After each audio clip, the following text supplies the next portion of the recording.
Hello everyone, welcome back to our channel.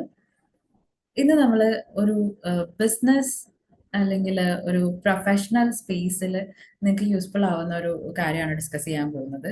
എനിക്കിന്നൊരു business communication skills എന്ന് പറഞ്ഞൊരു session എടുക്കേണ്ടതായിട്ടുണ്ടായിരുന്നു. അപ്പോൾ അതിന് വേണ്ടിയിട്ട് ഞാൻ പ്രിപ്പയർ ചെയ്തപ്പോൾ കുറച്ച് ടെക്നിക്സുകൾ ഞാൻ കണ്ടു. ആ ടെക്നിക്സ് ഷെയർ ചെയ്യാൻ വേണ്ടിയിട്ടാണ് ഈ വീഡിയോ. നമ്മളിപ്പോ നമ്മുടെ മദർ ടങ്ങിൽ ഒരു കാഷ്വൽ ആയിട്ടുള്ള ഒരു സെറ്റപ്പിൽ സംസാരിക്കാൻ പറഞ്ഞാൽ ഓൾമോസ്റ്റ് ഒത്തിരി ആളുകൾക്ക് അത് ചെയ്യാൻ പറ്റും. ഒത്തിരി ഇൻട്രോവേർട്ട് അല്ലാത്ത ആളുകൾക്കൊക്കെ ഈ ഒരു സിനാരിയോയിൽ അത്യാവശ്യം നന്നായിട്ട് പെർഫോം ചെയ്യാൻ പറ്റിയെന്ന് വരും. പക്ഷെ ഒരു ബിസിനസ് പ്ലേസിൽ ഒരു പ്രൊഫഷണൽ സെറ്റിങ്ങിലേക്ക് വരുമ്പോഴേക്കും അവിടെ നമ്മൾ മേ ബി നമ്മുടെ മദർ ടങ് ആയിരിക്കില്ല യൂസ് ചെയ്യുന്നത്. മേ ബി ഇംഗ്ലീഷിലായിരിക്കും നിങ്ങൾ സംസാരിക്കുന്നുണ്ടാവുക. അതുപോലെ കാഷ്വൽ ആയിട്ടുള്ള ടോൺ ചിലപ്പോൾ നിങ്ങൾക്ക് യൂസ് ചെയ്യാൻ പറ്റിയെന്ന് വരില്ല. നിങ്ങൾ സംസാരിക്കുന്നത് കുറച്ചുകൂടെ ഒരു പ്രൊഫഷണൽ ടോണിലായിരിക്കണം. അപ്പൊ ഇങ്ങനെയുള്ള കേസസ് അതേപോലെ തന്നെ നിങ്ങൾക്ക് ഒരു ബിസിനസ് സെറ്റപ്പിലൊക്കെ സംസാരിക്കാൻ നേരത്ത് ഒത്തിരി സമയം കിട്ടിയെന്ന് വരില്ല. മേ ബി നിങ്ങളൊരു ക്ലയന്റിനെ കാണുന്നത് ജസ്റ്റ് ഒരു 5 മിനിറ്റ്സ് ആയിരിക്കും. അപ്പൊ ആ 5 മിനിറ്റ്സിനുള്ളിൽ നിങ്ങളുടെ ഐഡിയ അല്ലെങ്കിൽ നിങ്ങളുടെ ഒരു പ്രപ്പോസൽ അവരുടെ അടുത്തേക്ക് ആ ഒരു ഹിന്റ് നിങ്ങൾ കൊടുത്തിട്ടുണ്ടായിരിക്കണം. അതല്ല ഒരു നെറ്റ്വർക്കിംഗ് ഇവന്റിലൊക്കെയാണ് നിങ്ങൾ പോയിട്ടുള്ളതെന്നെങ്കിൽ നിങ്ങൾക്ക് ചിലപ്പോൾ ഒരു 1 or 2 മിനിറ്റ്സ് ആയിരിക്കും ഹാർഡ്ലി കിട്ടുന്നുണ്ടാവുക. അപ്പോൾ ഈ കുറഞ്ഞ സമയത്തിനുള്ളിൽ നിങ്ങളുടെ കാര്യങ്ങൾ പ്രസന്റ് ചെയ്യാനായിട്ട് നിങ്ങൾക്ക് പ്രാക്ടീസ് ചെയ്യാൻ പറ്റുന്ന കുറച്ച് ടെക്നിക്സ് ആണ്. ഈ ടെക്നിക്സ് ഒക്കെ ഒറ്റ തവണ കേട്ടതുകൊണ്ടോ 2-3 എക്സസൈസ് ചെയ്യുന്നതുകൊണ്ടോ ഓവർനൈറ്റോ നിങ്ങൾക്ക് അതിലൊരു എക്സ്പേർട്ട് ആവാനൊന്നും പറ്റില്ല. ബട്ട് ഈ ടെക്നിക്കുകൾ ഇടയ്ക്കിടയ്ക്ക് പ്രാക്ടീസ് ചെയ്ത് നോക്കുക. നിങ്ങളുടെ ബ്രെയിനിനൊരു എക്സസൈസ് പോലെ ഈ ടെക്നിക്സ് ഒക്കേഷണലി നിങ്ങൾ ചെയ്ത് നോക്കുക. പതുക്കെ പതുക്കെ നിങ്ങൾ സെന്റൻസ് ഫ്രെയിം ചെയ്യുന്ന രീതി അല്ലെങ്കിൽ നിങ്ങളുടെ ഒരു തോട്ട് പാറ്റേൺ, ആ ഒരു പ്രോസസ്സ് പതുക്കെ ചേഞ്ച് ആയിട്ട് വരും. അപ്പൊ അത് നിങ്ങൾ ആദ്യമൊക്കെ ഡെലിബറേറ്റ് ആയിട്ട് ഇങ്ങനത്തെ ടെക്നിക്സ് വെച്ചിട്ട് സംസാരിക്കാൻ ശ്രമിക്കുക.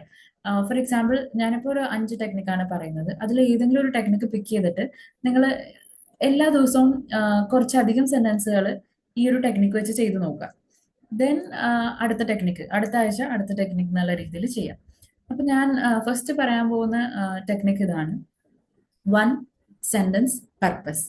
ഈ വേർഡ്സ് മീൻ ചെയ്യുന്നത് പോലെ തന്നെ ഒറ്റ സെന്റൻസ് കൊണ്ട് പർപ്പസ് ക്ലിയർ ആക്കുക. ഫോർ എക്സാമ്പിൾ, ഇപ്പൊ നിങ്ങൾക്കൊരു എന്തെങ്കിലും ഒരു പ്രൊജക്ട് ചെയ്യാൻ അല്ലെങ്കിൽ നിങ്ങൾക്ക് ഒരു ടാസ്കിന് ഒരു ഹെൽപ്പ് വേണം. ഫോർ എക്സാമ്പിൾ, നിങ്ങൾക്കൊരു പ്രൊജക്ട് റിപ്പോർട്ട് തയ്യാറാക്കാൻ തന്നിരിക്കുകയാണ്. നിങ്ങൾ അതിന്റെ ഒരു എന്താ പറയാ, നിങ്ങൾ അതിന്റെ ഒരു കോണ്ടന്റ് വരെ, മെയിൻ കോണ്ടന്റ് വരെ എത്തി. പക്ഷെ അതിന്റെ ഒരു ഡാറ്റ അനാലിസിസ് പാർട്ടിൽ നിങ്ങൾക്കൊരു ഹെൽപ്പ് ആവശ്യമുണ്ട്. സോ നമുക്ക് അതൊന്ന് ഇംഗ്ലീഷിൽ ഫ്രെയിം ചെയ്ത് നോക്കാം. ഒരു ഞാനിപ്പോൾ പറയാൻ പോകുന്ന എക്സാമ്പിൾ കുറച്ച് എലാബറേറ്റ് ആയിട്ടുള്ള ഒരു എക്സാമ്പിൾ ആണ്. അതിനെ നമുക്ക് എങ്ങനെ ഷോർട്ടൺ ചെയ്യാമെന്നാണ് നോക്കുന്നത്. അപ്പോൾ hi sir or ma'am, I was doing a project report on this particular topic, and I was really confused about many sections of the project. I don't know how to handle the data analysis part. I don't know where to begin. Could you please help me with the same if you are available? Because I am not used to doing data analysis. I am from another stream. Could you please help me? ഇപ്പൊ ഞാൻ ഇങ്ങനെ സംസാരിച്ച എന്തിനാന്ന് വെച്ചിട്ടുണ്ടെങ്കിൽ ചില ആളുകൾ over explain ചെയ്യും. അപ്പൊ ഇത്രയും ഒരു എക്സ്പ്ലനേഷൻ കേൾക്കാനായിട്ട് നിങ്ങളുടെ സീനിയറിന് അല്ലെങ്കിൽ നിങ്ങളുടെ റിപ്പോർട്ടിംഗ് ആരാണോ അവർക്ക് അത്ര സമയം ഉണ്ടായിരിക്കണം എന്നില്ല. അവർക്ക് ഒത്തിരി തിരക്കുള്ള ആളുകളായിരിക്കും. അപ്പോൾ ഇങ്ങനെ വലിച്ചു നീട്ടി പറയാതെ നിങ്ങളുടെ പർപ്പസ് എന്താണ്? നിങ്ങൾക്ക് ഒരു പ്രൊജക്ട് റിപ്പോർട്ട്, നിങ്ങൾക്ക് അതിന്റെ ഡാറ്റ അനാലിസിസ് ചെയ്യാൻ ആയിട്ട് ഹെൽപ്പ് വേണം. അപ്പൊ നമുക്ക് അത് എങ്ങനെ സിമ്പിൾ ആയിട്ട് പറയാം: ma'am, I need an assistant from you to complete the data analysis part of the report. Could you please help me? ആ ഒരു ഒറ്റ അല്ലെങ്കിൽ ma'am, could you please assist me to do the data analysis of this report. ആ ഒരു ഒറ്റ സെന്റൻസിലേക്ക് നമുക്കത് ചുരുക്കാം. ഇപ്പൊ ഇവിടെ നിങ്ങൾക്ക് നിങ്ങൾ ഏതുവരെ ചെയ്തിട്ടുണ്ട് അല്ലെങ്കിൽ നിങ്ങളുടെ ബാക്ക്ഗ്രൗണ്ട് ഏതാണ്, നിങ്ങൾക്ക് എന്തുകൊണ്ട് ഇത് ചെയ്യാൻ പറ്റുന്നില്ല, അതൊക്കെ സപ്പോർട്ടിംഗ് ആയിട്ടുള്ള കാര്യങ്ങളാണ്. എന്തായ പർപ്പസ് എന്ന് പറഞ്ഞാൽ ഡാറ്റ അനാലിസിസ് ചെയ്യാനായിട്ട് നമ്മുടെ സീനിയർ നമ്മളെ ഹെൽപ്പ് ചെയ്യണം. അപ്പൊ ആ ഒരു പർപ്പസ് ആദ്യം പറയാം, അതിനുശേഷം നിങ്ങൾ എക്സ്പ്ലനേഷനിലേക്ക് വരാം. അപ്പൊ നിങ്ങളുടെ സീനിയർ അല്ലെങ്കിൽ അത് കേൾക്കുന്ന ആൾക്ക് മനസ്സിലായി, ഓ നിങ്ങൾക്ക് വേണ്ട ഹെൽപ്പ് ഇതാണ്. ബാക്കിയുള്ള ഡാറ്റാസ് മേ ബി നിങ്ങൾക്ക് പറയാം, അല്ലെങ്കിൽ ആൾക്ക് തീരുമാനിക്കാം അത് കേൾക്കണോ വേണ്ടയോ എന്നുള്ളത്. ഇങ്ങനെ ചെയ്തില്ല എന്നുണ്ടെങ്കിൽ നിങ്ങൾ ഓവർ എക്സ്പ്ലെയിൻ ചെയ്തുകൊണ്ടിരിക്കുമ്പോൾ പലരും നിങ്ങളുടെ വാക്കുകൾ കേൾക്കാതെ പോകും. ഇനി നമുക്ക് വേറൊരു എക്സാമ്പിൾ നോക്കാം. അതായത് നിങ്ങളോട് ഒരു പ്രസന്റേഷൻ ക്രിയേറ്റ് ചെയ്യാൻ പറഞ്ഞു.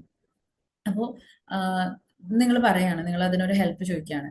മാം, you have told me to create a presentation on sustainability, and I have done enough research. I got many content, but I am confused whether I have to make a shorter PPT or a detailed one. Shorter PPT means, should I include only the title, the content, conclusion, and the total number of slides will be around 5 to 6. For a detailed PPT, this many slides, which will be preferable, ma'am? ഇത്രയും നീട്ടി പറയണേക്കാളും നമുക്ക് എങ്ങനെ ചോദിക്കാം? Hi, ma'am, do you need the presentation in a shorter version or a detailed version? അല്ലെങ്കിൽ are you looking for a shorter PPT or a detailed one? ഇത്രയും പറഞ്ഞാൽ മതി. ബാക്കി നിങ്ങൾക്ക്, നിങ്ങൾ റിസർച്ച് ചെയ്തിട്ടുണ്ട്, ഇത്ര സ്ലൈഡിന്റെ എണ്ണം, ഇതാണ് സ്ലൈഡിന്റെ സ്ട്രക്ചർ, ഇത്രയൊക്കെ പോകുന്നതിന് മുന്നേ എന്താണോ നിങ്ങൾക്ക് അറിയേണ്ടത്, നിങ്ങൾക്ക് അത് ഷോർട്ടർ ആണോ ഡീറ്റെയിൽഡ് ആണോ എന്ന് അറിയേണ്ടതുള്ളൂ. അപ്പോൾ വൺ സെന്റൻസിൽ ആ ഒരു പർപ്പസ് പറയാൻ ശ്രമിക്കാം. നമുക്ക് വേറൊരു എക്സാമ്പിളും കൂടെ നോക്കാം. ഫോർ എക്സാമ്പിൾ, ഇപ്പൊ നിങ്ങൾക്ക് ഒരു ഗ്രൂപ്പിൽ ഒരു ഒഫീഷ്യൽ ചാനലിൽ ഒരു മെസ്സേജ് വന്നു, നിങ്ങളുടെ ജോബ് ഇൻസ്ട്രക്ഷൻ ആണ് അതിൽ പോയേക്കുന്നത്. അപ്പൊ നിങ്ങൾക്ക് അത് മനസ്സിലായില്ല. ഇപ്പൊ നിങ്ങൾ പറയാണ്, hi sir, I saw the text message you have send in our WhatsApp group regarding the project XYZ, and I have gone through all the instruction. Everything is clear except the points from two to the remaining. Can you explain a bit? I have confusions.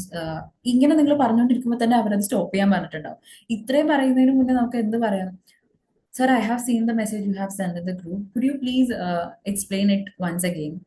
അത്രയും പറഞ്ഞാൽ മതി. So don't, എന്താ പറയാ, ഇങ്ങനെ story telling പോലെ പറഞ്ഞുകൊണ്ടിരിക്കാതെ ഒറ്റ സെന്റൻസിൽ നിങ്ങളുടെ purpose പറഞ്ഞ് തീർക്കുക എന്നുള്ളതാണ് വൺ സെന്റൻസ് പർപ്പസ് എന്ന് പറയുന്ന ഒരു ടെക്നിക്ക്. അപ്പൊ നിങ്ങൾക്ക് ഇത് പ്രാക്ടീസ് ചെയ്യാനുള്ള ഏറ്റവും എളുപ്പ വഴി എന്താണെന്ന് വെച്ചിട്ടുണ്ടെങ്കിൽ, ChatGPT അല്ലെങ്കിൽ ജെമിനൈയിലൊക്കെ പോവുക, അല്ലെങ്കിൽ നിങ്ങൾക്ക് റാൻഡം ആയിട്ടുള്ള എന്തെങ്കിലും കുറച്ച് സെഷൻസ് എടുക്കുക, അതിന് ഇങ്ങനെ ഡിസ്ക്രിപ്റ്റീവ് ആയിട്ടുള്ള ആ സെഷൻസ് എടുത്തിട്ട് അതിനെ ഷോർട്ടൻ ആക്കാൻ നോക്കുക. ChatGPT ഇങ്ങനെ ചോദിച്ചാൽ മതി, could you please provide some messy detailed explanation of detailed examples so that I can convert it to one sentence purpose. അങ്ങനെ ChatGPT ചോദിച്ചിട്ടുണ്ട്, കുറെ എക്സാമ്പിൾസ് കിട്ടും, എന്നിട്ട് അത് കൺവേർട്ട് ചെയ്ത് നോക്കുക. അപ്പോൾ ഡെയിലി അല്ലെങ്കിൽ ഒരു വീക്ക്ലി വൺസ് നിങ്ങൾ ഈ ഒരു എക്സസൈസ് ചെയ്തിട്ടുണ്ടെങ്കിൽ നിങ്ങൾ അതിലൊരു എന്താ പറയാ, ഒരു ഗ്രാസ്പ് ചെയ്തെടുക്കാനായിട്ട് നിങ്ങൾക്ക് പറ്റും. രണ്ടാമത്തെ ടെക്നിക്ക് എന്ന് പറയുന്നത് സ്റ്റാർ ടെക്നിക്കാണ്. സ്റ്റാർ ടെക്നിക്ക് എന്ന് പറയുന്നത് യൂഷ്വലി നിങ്ങളുടെ ഒരു സ്റ്റാറ്റസ് അപ്ഡേറ്റ് ഒക്കെ കൊടുക്കുക, ഒരു പ്രൊജക്റ്റിനെ പറ്റി നിങ്ങൾ സ്റ്റാറ്റസ് അപ്ഡേറ്റ് ഒക്കെ കൊടുക്കുമ്പോൾ യൂസ് ചെയ്യാൻ പറ്റുന്ന ഒരു ടെക്നിക്കാണ്. ഇതൊരു ഷോർട്ട് ഫോം ആണ്. S എന്ന് പറഞ്ഞിട്ടുണ്ടെങ്കിൽ സിറ്റുവേഷൻ ആണ്, T എന്ന് പറയുന്നത് ടാസ്ക്, A എന്ന് പറയുന്നത് ആക്ഷൻ, R എന്ന് പറയുന്നത് റിസൾട്ട്. അതായത് നിങ്ങളോട് ഒരാൾ വന്നിട്ട് ചോദിക്കുകയാണ്, എന്താണ് നിങ്ങളുടെ കറണ്ട് വർക്ക്, അങ്ങനെ എന്തെങ്കിലും ചോദിക്കുമെന്ന് വിചാരിക്കാം. അപ്പോൾ നമുക്കിങ്ങനെ പറയാം, sir, I am working on project Jewel, and I have been given the task to write, to collect the data for making the report, and I have researched and collected all the data and compiled it into a draft. അങ്ങനെ വേണമെങ്കിൽ പറയാം. അപ്പൊ ഇവിടെ എന്ന് പറഞ്ഞിട്ടുണ്ടെങ്കിൽ നമുക്ക് തന്നേക്കുന്നത്, നമ്മുടെ situation എന്ന് പറയുന്നത്, you are working on a project call Jewel, and അതിലേക്ക് വേണ്ട ഒരു റിപ്പോർട്ട് ക്രിയേറ്റ് ചെയ്യണം. അപ്പൊ അതിന് വേണ്ടിയിട്ട് നിങ്ങൾ ഡാറ്റ കളക്ട് ചെയ്തു, ആ കളക്ട് ചെയ്ത ഡാറ്റ കമ്പൈൽ ചെയ്ത് നിങ്ങളൊരു ഡ്രാഫ്റ്റ് ഉണ്ടാക്കി. അപ്പൊ അവിടെ ഒരു ആക്ഷനായി, അവിടെ ഒരു റിസൾട്ടായി. നമുക്ക് വേറെ എന്തെങ്കിലും എക്സാമ്പിൾസ് ഒന്ന് ആലോചിച്ച് നോക്കാം ഈ ഒരു ടെക്നിക്ക് വെച്ചിട്ട്. അപ്പോ ഞാൻ പറയാണ്, ഇപ്പൊ ഞാനൊരു ഫ്രണ്ടിനോട് റിപ്പോർട്ട് ചെയ്യാണ്, as a part of my training process, I have given a assignment to create a weekly report, and I researched on some websites, and I have created an Excel sheet and submitted to my tutor. അപ്പോൾ നിങ്ങളുടെ training എന്ന് പറയുന്നതാണ് അവിടെ ഒരു situation. നിങ്ങൾക്ക് തന്നേക്കുന്നത് ഒരു weekly report ഉണ്ടാക്കുക എന്നുള്ള ടാസ്ക് ആണ്. അതിന് വേണ്ടിയിട്ട് നിങ്ങളൊരു എക്സൽ ഷീറ്റ് പ്രിപ്പയർ ചെയ്തു, and the result you have submitted it. ഇനി വേണമെങ്കിൽ നമ്മൾ സബ്മിറ്റ് ചെയ്യാത്തൊരു രീതിയിൽ വേണമെങ്കിൽ അങ്ങനെ നമുക്ക് ഫ്രെയിം ചെയ്ത് നോക്കാം. Last day, my boss gave an assignment to find top 10 competitors of our company, and I have done enough research, but I couldn't compile it to a presentable format. അപ്പോൾ നിങ്ങൾക്ക് നിങ്ങളുടെ കമ്പനീനെ പറ്റി ലാസ്റ്റ് ദിവസം boss നിങ്ങൾക്ക് ഒരു task തന്നു. അതാണ് ഒരു നിങ്ങളുടെ സിറ്റുവേഷൻ. ടാസ്ക് എന്തായിരുന്നു? കമ്പനിയുടെ കോമ്പറ്റീറ്റേഴ്സിനെ കണ്ടുപിടിക്കാൻ വേണ്ടിയിട്ടായിരുന്നു. നിങ്ങൾ റിസർച്ച് ചെയ്തു, അതാണ് നിങ്ങളുടെ ആക്ഷൻ. ബട്ട് നിങ്ങൾക്ക് അതൊരു റിപ്പോർട്ടാക്കി, പ്രസന്റബിൾ റിപ്പോർട്ടാക്കി മാറ്റാൻ പറ്റിയില്ല. അപ്പൊ ഈ ഒരു രീതിയിൽ നമുക്ക് പ്രസന്റ് ചെയ്യാം. ഇത് ഈ സ്റ്റാർ ടെക്നിക്ക് ആദ്യം യൂസ് ചെയ്യുമ്പോഴേക്കും നമുക്ക് ഒരു ക്ലാരിറ്റി കിട്ടാൻ കുറച്ച് ബുദ്ധിമുട്ടാണ്. അപ്പൊ നിങ്ങൾക്ക് ചാറ്റ് ജി പി ടിയിൽ വേണമെങ്കിൽ ചോദിക്കാം, could you please explain star technique with the help of an example understandable for a 10th grader or 5th grader എന്ന് പറഞ്ഞാൽ ഒരു 10th സ്റ്റാൻഡേർഡ് അല്ലെങ്കിൽ 5th സ്റ്റാൻഡേർഡിൽ പഠിക്കുന്ന കുട്ടിക്ക് പറ്റുന്ന രീതിയിലുള്ള examples chat G P T തരും. അപ്പൊ ഇതേപോലെ കുറച്ച് റാൻഡം സിറ്റുവേഷൻസ് ചോദിക്കുക, അത് സ്റ്റാർ ടെക്നിക്കിലേക്ക് മാറ്റി നോക്കുക. ദെൻ നിങ്ങൾക്ക് യൂസ് ചെയ്യാൻ പറ്റുന്ന ഒരു മെത്തേഡ് എന്ന് പറയുന്നത് bottom line up front. Bottom line up front, BLUF, BLUF method എന്നാണ് പറയുന്നത്. അതായത് നിങ്ങളുടെ എൻഡ് ഗോൾ എന്താണോ അത് ആദ്യം പറയാം, ദെൻ അതിന്റെ സപ്പോർട്ടിംഗ് ആയിട്ടുള്ള കാര്യങ്ങൾ അതിന്റെ ബാക്കിൽ പറയാം. ഈ വൺ സെന്റൻസ് പർപ്പസ് പറയുമ്പോൾ തന്നെ നിങ്ങൾക്ക് ഈ ഒരു മെത്തേഡ് യൂസ് ചെയ്യാവുന്നതാണ്. വൺ സെന്റൻസ് പർപ്പസ് പറയാൻ നേരത്ത് എൻഡ് റിസൾട്ട് ആദ്യം പറഞ്ഞിട്ട് ബാക്കിലേക്ക് വരാം. For example, team, we have to submit this report by tomorrow 12 p.m.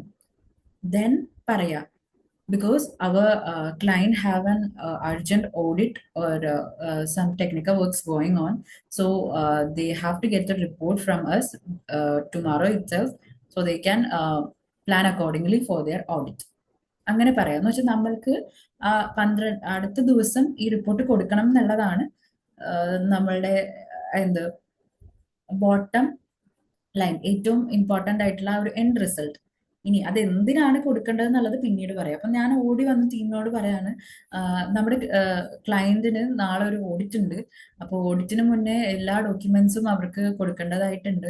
അപ്പൊ നമ്മൾ ഈ വർക്കുകളെല്ലാം ചെയ്ത് തീർത്താൽ മാത്രമാണ് അവർക്ക് അവരുടെ ഓഡിറ്റ് തീർക്കാൻ പറ്റുള്ളൂ. അപ്പൊ അതുകൊണ്ട് എല്ലാവരും വളരെ സ്പീഡിൽ വർക്ക് ചെയ്യണം. വർക്ക് ചെയ്തിട്ട് നമുക്ക് നാളെ ഈ റിപ്പോർട്ട് കൊടുക്കണം. അപ്പൊ ഇത്രയും പറഞ്ഞ് കൊടുക്കുന്നതിന് മുന്നേ നിങ്ങൾ ആദ്യം ഈ ഒരു എൻഡ് റിസൾട്ട് പറഞ്ഞിട്ടുണ്ടെങ്കിൽ ആളുകളുടെ അറ്റൻഷൻ പെട്ടെന്ന് ഗ്രാബ് ചെയ്യാനും അവർക്ക് ആ ഒരു ഇമ്പോർട്ടൻസ് മനസ്സിലാവാനും ഹെൽപ്പ് ചെയ്യും. നമുക്ക് വേറെ എന്തെങ്കിലും ഒരു എക്സാമ്പിൾ പറഞ്ഞു നോക്കാം. ഫോർ എക്സാമ്പിൾ, ഇപ്പൊ നിങ്ങൾക്ക് നാളെ ഒരു മീറ്റിംഗ് ഉണ്ട്. Okay, hello team, our meeting is postpone to next Friday. അതാണ് നമ്മുടെ കോർ ആയിട്ടുള്ള കാര്യം. Because our CEO won't be available tomorrow. എന്നാണ് മീറ്റിംഗ് പറഞ്ഞത്, അത് പറയാം. Like our CEO won't be available on this date, so it's been carry forwarded to Friday as per his availability. അപ്പോൾ ഫസ്റ്റത്തെ എന്താ പറയാ പർപ്പസ് ആദ്യം പറയാം. നമുക്ക് ഇനിയും വേറൊരു എക്സാമ്പിൾ കൂടെ ട്രൈ ചെയ്ത് നോക്കാം. ഞാനിത് എൻ്റെ മനസ്സിൽ വരുന്ന എക്സാമ്പിൾസ് ആണ് പറയുന്നത്. I wanted to give you much better examples. ഞാനത് ചാറ്റ് ജി പി ടിയിൽ ആണ് ഞാൻ ഇതിന്റെ എക്സാമ്പിൾസ് ഒക്കെ നോക്കാറുള്ളത്. And I couldn't come up with better version. So നിങ്ങൾക്ക് റിലേറ്റബിൾ ആയിട്ടുള്ള രീതിയിൽ എക്സാമ്പിൾസ് പറയാൻ വേണ്ടിയിട്ടാണ് ഞാൻ ആലോചിച്ച് പറയുന്നത്. ചാറ്റ് ജി പി ടിയിൽ കുറച്ച് നേരം അധികം നമ്മൾ സ്പെൻഡ് ചെയ്തിട്ടുണ്ടെങ്കിൽ you get better example. Of course I will be doing sessions with better examples. അപ്പൊ നമ്മൾ പറഞ്ഞുകൊണ്ടിരിക്കുന്നത് ബോട്ടം ലൈൻ അപ്പ് ഫ്രണ്ട് ആണ്. നമുക്ക് ഇത് തന്നെ അങ്ങനെ ഒന്ന് പറഞ്ഞു നോക്കാം. Okay, I will be doing a detailed session containing examples and applications of these communication techniques, because I couldn't find any suitable applications or examples right now, because it's too late, and I wanted to present this technique today itself, and I will be doing a detailed session later. അങ്ങനെ വേണമെങ്കിൽ പറയാം. ഞാൻ ആദ്യം കുറെ കഥ പറയുന്നതിനേക്കാളും നല്ലത് എന്താണ് ഞാൻ ചെയ്യാൻ പോകുന്നതെന്ന് പറഞ്ഞിട്ട് അതിന്റെ റീസൺ പറഞ്ഞാൽ കുറെ ആളുകൾക്ക് അത്രയും സമയം പോവാതിരിക്കും. അപ്പോൾ ബ്ലഫ് എന്ന് പറയുന്ന മെത്തേഡ് അതാണ്. ദെൻ നാലാമത്തെ മെത്തേഡ് എന്ന് പറയുന്നത് പ്രെപ്പ് ആണ്. പ്രെപ്പ് എന്ന് പറഞ്ഞിട്ടുണ്ടെങ്കിൽ point, reason, example, point.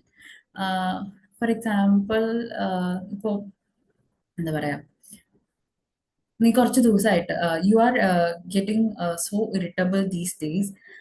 because you haven't slept properly for the uh, past couple of days. And do you remember when you did the same uh, last year? You were really bursting into anger. So could you please correct your sleep routine? പക്ഷെ നീ ഇപ്പോ നമ്മുടെ point എന്ന് പറയുന്നത് നീ ഭയങ്കര irritable ആവുന്നുണ്ട് കുറച്ച് ദിവസമായിട്ട്. അതിന്റെ റീസൺ പറയാ, നീ നന്നായിട്ട് ഉറങ്ങുന്നില്ല. ഒരു എക്സാമ്പിൾ പറയാം.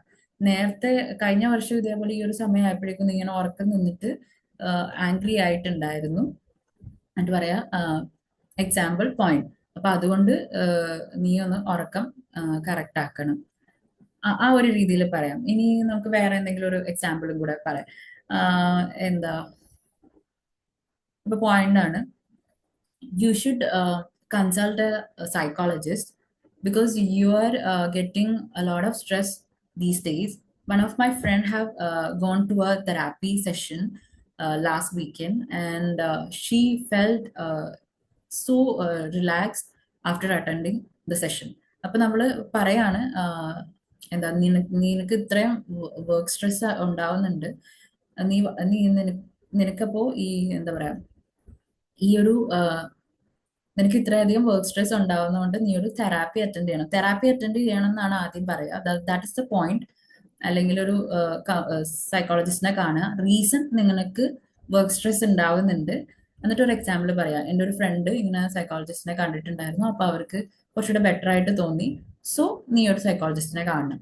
റിപ്പീറ്റ് ചെയ്ത് പറയാം. ആദ്യം point, reason, example, then again point. അപ്പൊ ഒരു എന്താ പറയാ, സ്ട്രെസ് ചെയ്യാണ്. വൈ ദിസ് എന്നുള്ളത് പറഞ്ഞു കൊടുക്കാം. നമുക്ക് വേറൊരു example, I am trying to give you 3 examples per technique. ഇനി നമുക്ക് മൂന്നാമത്തെ എക്സാമ്പിൾ ഒന്ന് പറഞ്ഞു നോക്കാം. You should start revising from today itself because the university won't be giving prior notice for the term and examination. Last year a similar issue was happened, and you couldn't perform well. So this year you should start early. And I will come again. ഒന്നുകൂടെ നമുക്ക് പറഞ്ഞു നോക്കാം. You should start preparing for the revision earlier because the university won't be letting you know earlier about the exam dates. So last year you had similar issues, and you should prepare earlier. ഇങ്ങനെ പറഞ്ഞു നോക്കാം. അതായത് point, reason, example, point. ഇത് നല്ലൊരു technique ആയിരിക്കും. ഇത് നമ്മൾ ഒരു എക്സ്പേർട്ട് ആയി കഴിഞ്ഞിട്ടുണ്ടെങ്കിൽ നമുക്ക് കുറച്ചുകൂടെ നല്ല എക്സാമ്പിൾസ് നമുക്ക് ഇതിൽ പറയാനായിട്ട് സാധിക്കും. അപ്പൊ നിങ്ങൾ ഇത് പ്രാക്ടീസ് ചെയ്ത് നോക്കിയിട്ട് ബെറ്റർ എക്സാമ്പിൾസ് എല്ലാം കൊണ്ടുവരിക. ദെൻ ഫിഫ്ത്ത് ടെക്നിക് എന്ന് പറയുന്നത്, ഒരു പ്രോബ്ലം ഉണ്ട്, സോ വാട്ട്, നൗ വാട്ട്. അതായത് ഒരു പ്രശ്നമുണ്ട്, അതുകൊണ്ട് എന്താ, ഇനി എന്താ ചെയ്യാൻ പറ്റുക. ഇതിന് ഞാൻ റിലേറ്റബിൾ ആയിട്ടുള്ള കുറെ എക്സാമ്പിൾസ് നോക്കിയിട്ടുണ്ടായിരുന്നു. എനിക്ക് ഏറ്റവും സിമ്പിൾ ആയിട്ട് എന്തെങ്കിലും ഒരു എക്സാമ്പിൾ ഉണ്ടോ എന്ന് ഞാൻ നോക്കാം. ഓക്കെ, എങ്ങനെ പറയാം. ഇപ്പൊ നിങ്ങളൊരു ഫാമിലി മെമ്പർ ഫോൺ ഒരുപാട് യൂസ് ചെയ്യാണ്. സോ ഇങ്ങനെ പറയാം, you have slept only 5 hours last night. That's why you are feeling irritable today. So let's keep the phone away after 11 p.m. so that you can sleep for at least 6.5 hours. ഇത് ഞാൻ ഒന്നും കൂടെ പറയാം. അതായത് നമ്മുടെ ഈ പറയുന്ന ആള് ഉറങ്ങുന്നില്ല രാത്രി. അതുകൊണ്ട് എന്താ പ്രശ്നം? ഉറങ്ങാത്തത് കൊണ്ട് ആള് ഇറിറ്റബിൾ ആവുന്നുണ്ട്. അപ്പോൾ എന്ത് ചെയ്യാൻ പറ്റും? ഇപ്പൊ ഇന്ന് തൊട്ട് ഫോൺ മാറ്റി വെച്ചിട്ടുണ്ട്, you will get more sleep. അപ്പോൾ ഫസ്റ്റ് സിറ്റുവേഷൻ പറയാ, അതുകൊണ്ട് എന്താണ് പ്രോബ്ലം ഉണ്ടാവുന്നതെന്ന് പറയാം, ഇനി എന്താ ചെയ്യാൻ പറ്റാന്ന്. നമുക്ക് വേറൊരു കുറച്ചുകൂടെ റിലേറ്റബിൾ ആയിട്ടുള്ള എക്സാമ്പിൾ നോക്കാം.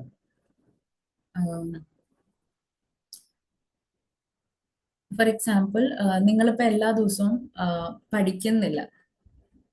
അപ്പൊ അതുകൊണ്ട് നിങ്ങൾക്ക് എക്സാംസ് നിയർ ബൈ ആണ്. അപ്പൊ നിങ്ങൾ പഠിക്കാത്തത് കൊണ്ട് മേ ബി എന്താണ് ഉണ്ടാവുക? ഓക്കെ, ഇങ്ങനെ പറയാം, see you are not regularly doing the revision, and it will affect you once the exam dates for term and examinations are released. So you have to start revising regularly from today onwards. ഇപ്പൊ ഇങ്ങനെ നിങ്ങൾ പഠിക്കുന്നില്ല, പഠിക്കാതെ ഇരുന്നിട്ടുണ്ടെങ്കിൽ നിങ്ങൾക്ക് exam date announce ചെയ്യുമ്പോഴേക്കും പിന്നെ ബുദ്ധിമുട്ടുണ്ടാവും. So ഇന്ന് തൊട്ട് പഠിക്കണം.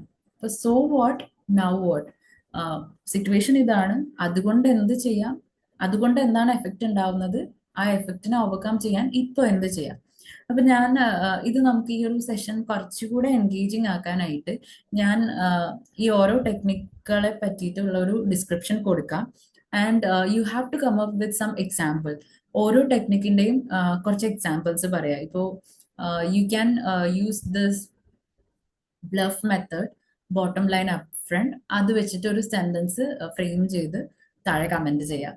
ആൻഡ് ഇതിന്റെ ഒരു ഡീറ്റെയിൽഡ് ആയിട്ടുള്ള webinar or detail training session I will try to post. And if you are interested, please do let me know in the comments by typing interested. And ഇങ്ങനെയുള്ള എക്സസൈസുകളൊക്കെ നിങ്ങൾക്ക് പ്രൊഫഷണൽ ലൈഫിൽ മാത്രമല്ല, നിങ്ങളുടെ പേഴ്സണൽ ലൈഫിൽ നിങ്ങൾക്ക് ഒത്തിരി അധികം നിങ്ങളുടെ കമ്മ്യൂണിക്കേഷൻ സ്മൂത്തർ ആക്കാൻ വേണ്ടിയിട്ട്, അല്ലെങ്കിൽ ഒരു എഫക്റ്റീവ് കമ്മ്യൂണിക്കേഷൻ ചെയ്യാൻ വേണ്ടിയിട്ട് നിങ്ങളെ ഒത്തിരി ഹെൽപ്പ് ചെയ്യും. So these are the 5 techniques. First one was one sentence purpose. Second one, start, situation, task, action, result. And third one is bluff, bottom line, upfront.